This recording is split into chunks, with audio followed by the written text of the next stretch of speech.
Februari 1959. Di tengah dinginnya pegunungan Ural, 9 pendaki berpengalaman menghilang tanpa jejak. Ketika tim pencari akhirnya menemukan mereka, yang terlihat bukanlah sekadar kecelakaan biasa. Tenda mereka robek dari dalam. Jejak kaki mengarah ke hutan, tanpa sepatu. Dan beberapa dari mereka ditemukan dalam kondisi yang tak masuk akal. Inilah kisah misterius yang hingga hari ini masih belum terpecahkan. Insiden Dyatlov Pass.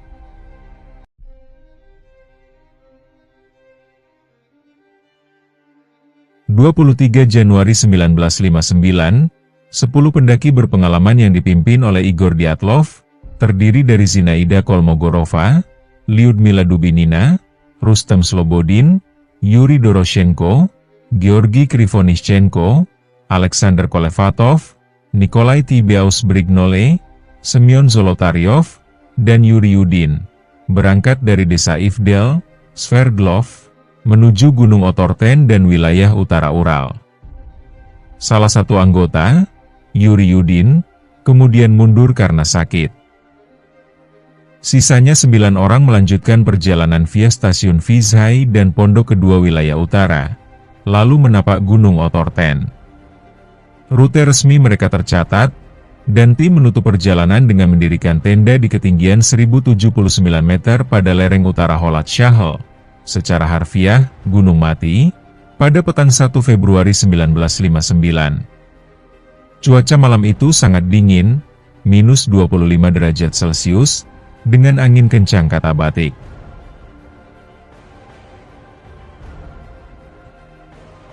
Februari 1959, malam, seluruh 9 pendaki membangun tenda dan tidur.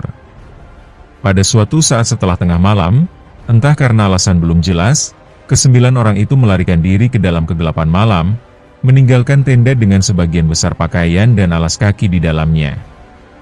2 potongan alat buat memotong tenda ditemukan tergeletak. Analisis menunjukkan pemotongan dari dalam tenda.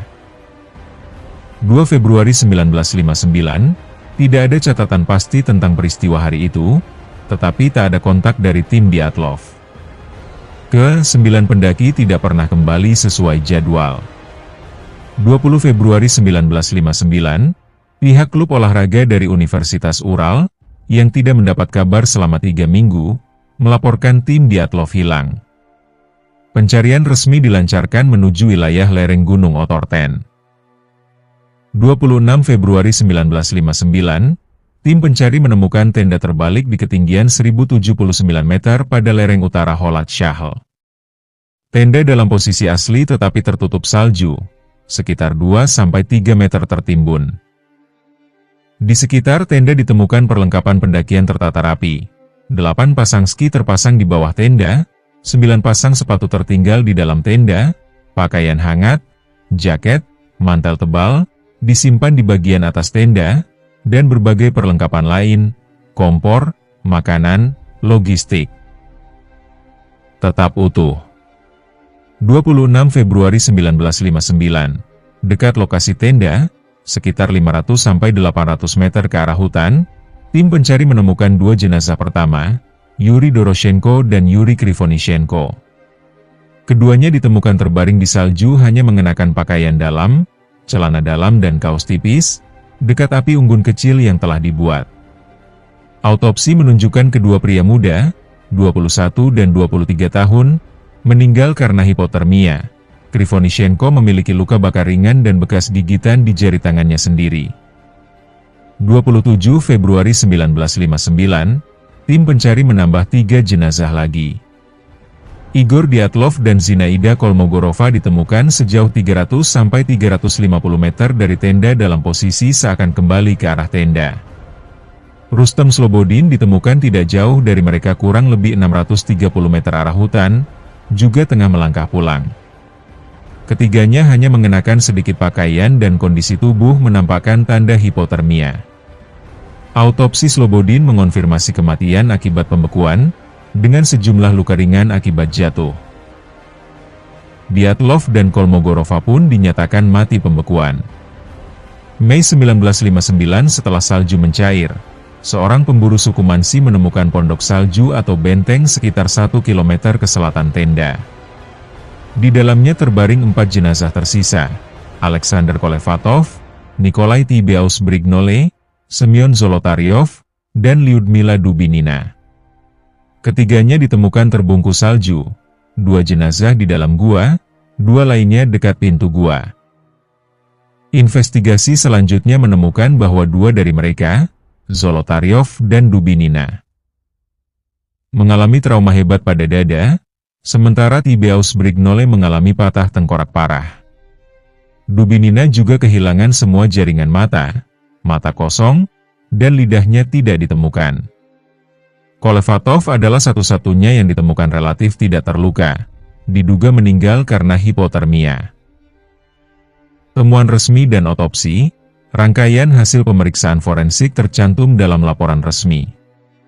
6 korban pertama, Doroshenko, Krivonishenko, Dyatlov, Kolmogorova, Slobodin, Kolevatov, disimpulkan tewas karena hipotermia.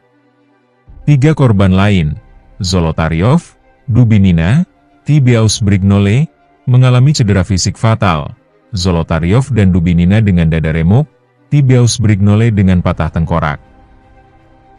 Laporan otopsi khusus mencatat berbagai cedera ini dan bahwa korban berbalut pakaian menipis atau terbuka, fenomena paradoxical undressing di hipotermia.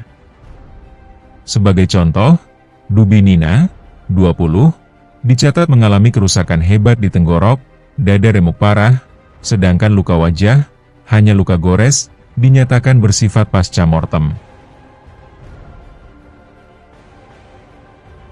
Temuan di lokasi kejadian meliputi tenda, jejak kaki, api unggun, dan alat.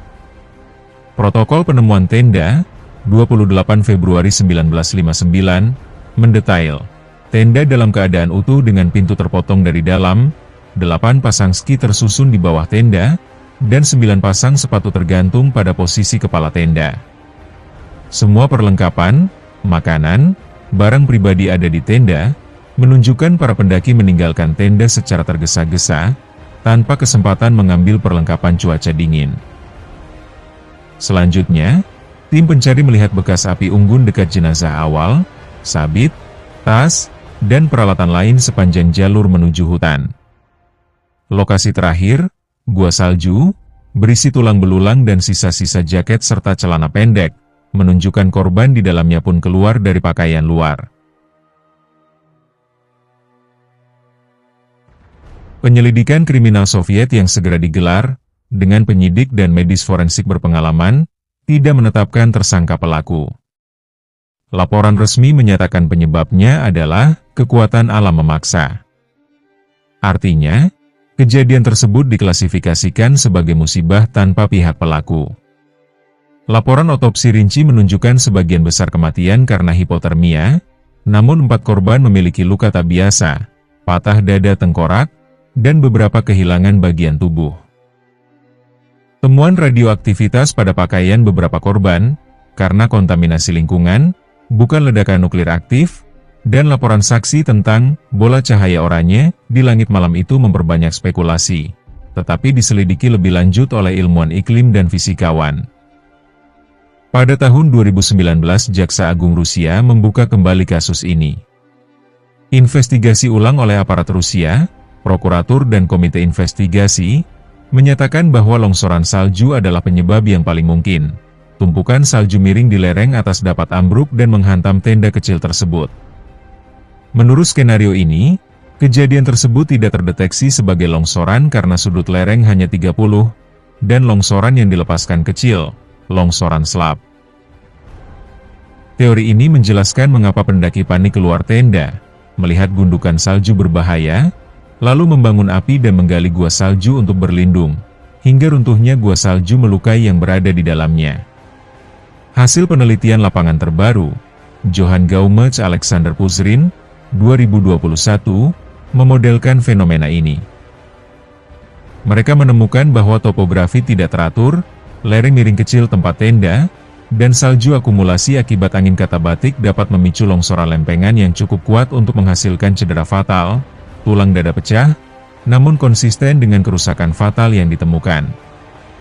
Studi Swiss ini menyatakan, kombinasi topografi tidak merata, pemotongan lereng untuk memasang tenda, dan akumulasi salju akibat angin Katabati kuat pada akhirnya menyebabkan lepasnya lempengan salju, yang menghasilkan cedera berat yang sesuai dengan hasil otopsi.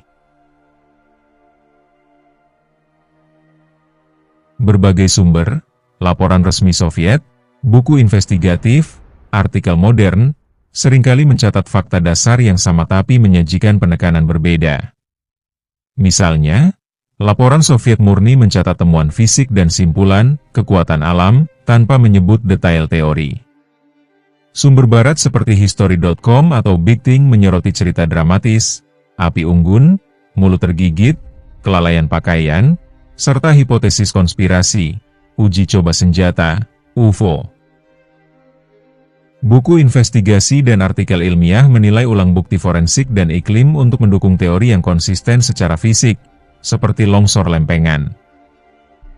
Hingga kini tidak ada kesepakatan mutlak.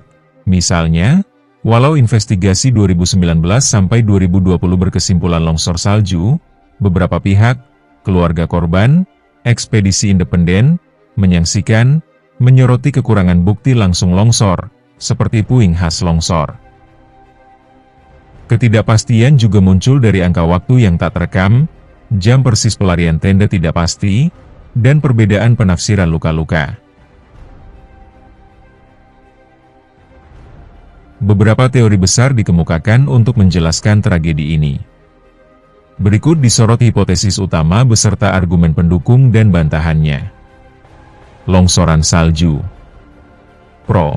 Penyelidikan terbaru, 2019, dan simulasi ilmiah, Puzrin Gaume 2021, menunjukkan medan lereng memiliki kondisi yang tepat untuk longsor kecil menutup tenda, menjelaskan kepanikan mendadak dan pola cedera korban.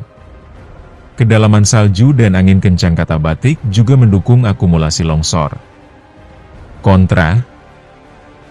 Curamnya lereng hanya 30, dan tim pencari awal tidak menemukan puing longsor yang jelas di lokasi tenda.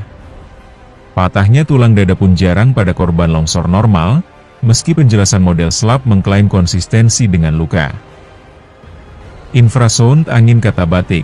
Hipotesis ini, dipopulerkan dalam buku populer, menyatakan angin lembah memicu gelombang infrasound yang menyebabkan panik anggota tim. Pro, ada bukti angin sangat kencang, Katabatik, dan fenomena paradoksikal undressing serta korban pergi tanpa alas kaki bisa dijelaskan oleh respons panik. Kontra, tidak ada catatan medis konkret tentang infrasound atau fenomena psikologis, serta tidak ada luka fisik khas yang mendukung teori ini. Otopsi tidak menunjukkan cedera internal akibat tekanan gelombang. Dokumen resmi hanya menyebut kekuatan alam tanpa spesifikasi. Kecelakaan militer uji senjata. Spekulasi oleh pendukung teori konspirasi, didorong oleh keberadaan radiasi pada pakaian korban. Pro, laporan tentang bola cahaya oranye dan pengetahuan beberapa anggota pada zona kaya SHTM memicu dugaan uji misil atau prototipe militer. Kontra, penyelidikan tidak menemukan bukti sisa bahan peledak atau genangan zat kimia. Radiasi dapat dijelaskan akumulasi pasca kejadian, kontaminasi rute perjalanan. Dokumen resmi tidak mendukung adanya aktivitas militer di lokasi saat itu. Pembunuhan atau kekerasan suku, beberapa teori alternatif menyebut serangan orang asing atau suku Mansi. Pro, uraian luka fatal pada beberapa korban, misalnya patah dada tengkorak, dan profil umur tim yang didominasi pemuda membuat beberapa orang menduga motif kekerasan, misal perseteruan atau kejahatan. Kontra, tidak ada tanda perlawanan, tidak ada luka tusukan tembakan, dan tidak ditemukan tanda-tanda keberadaan orang lain di lokasi, sidik kaki atau alat tak dikenal. Pemeriksaan membuktikan korban mati dalam urutan yang konsisten dengan kondisi alam. Mereka berjalan menuju hutan, bukan melarikan diri dari ancaman manusia. Dokumen forensik menyebut kematian akibat kecelakaan dan menjamin korban berada dalam suasana keaguan, agonis, selama kematian. Serangan hewan atau Yeti. teori aneh bahwa binatang buas atau makhluk mistis, Yeti, menyerang para pendaki. Pro, muncul karena sifat lukisan korban, matanya hilang, luka parah. Kontra, tidak ada bukti biologis, bekas cakaran, serat bulu, dan lain-lain. Adanya luka pada tubuh sudah cukup dijelaskan oleh teori lain, longsor, pembekuan. Sains memandang teori ini sebagai fiksi belaka. Hingga kini teori longsor salju lempengan dianggap paling meyakinkan secara ilmiah, sedangkan teori lain belum mendapat dukungan bukti kuat. Beberapa penelitian, misalnya, ekspedisi Swiss Rusia 2019, masih berdebat soal peran angin katabatik murni tanpa longsor.